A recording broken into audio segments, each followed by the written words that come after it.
সব ভালো? তোমার কি খবর বলো? আমার ছেলেটাদের সবে মাত্র নামি কোম্পানিতে চাকরি পেল, মাইনে লাখখানেক টাকা, চাকরি একদম পাকা। ভাবছি এবার ওর জন্য শুরু করব মেয়ে দেখা। বাবা আমি আসি, কাল ডেকেছিল মাসি, এরপর কিন্তু দেরি করলে লেট হয়ে যাবে বেশি। আরে একটু দাঁড়া, অত কিসের তারা? এইখানেতে চুপ করে বস তোর ছাড়া। তোমার ছেলেটা কি যেন করে? বেকার বসে না ঘরে, চাকরি বাকরির তো কোনো বার্তা নেই শুনছি অনেক দিন ধরে। বাবা মাসি করেছে ফোন, বলছে আসবি কখন, তাড়াতাড়ি আয়, তোর জন্য খারাপ করছে মন। মাসিকে দে বলে অন্য দিন যাবি চলে, আজ না গেলে খুব একটা ক্ষতি হবে না তার ফলে। 4 চাকা নেবে বলছে ছেলে, মাত্র মাস 6 গেলে।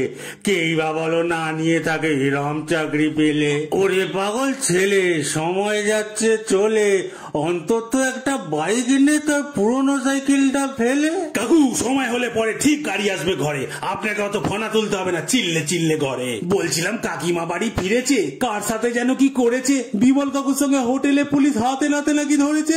আপনার ছেলে বৌদি কেসে গেল বার গেছিল ফেসে, এখনো নাকি সেই কেস চলছে, খগেন বলছিল কাল এসে। আপনার মেয়েকার সংসার জ্বালিয়ে তার বরের সঙ্গে গেছিল পালিয়ে, তার জন্য আবার ছেলে খুঁজছেন, তাকে অন্যের গলায় দেবেন ঝুলিয়ে। হ্যালো হ্যালো হ্যালো, দূর নেটওয়ার্কটা কোথায় গেল? হ্যাঁ শম্পা, এই তো আসছি, তুমি কোথায় বলো? আপনিও খেলছেন ফাইন, জানি শম্পাকে মারছেন লাইন। এ বাবা কাকু রাগ করলেন নাকি, প্লিজ ডোন্ট মাইন্ড।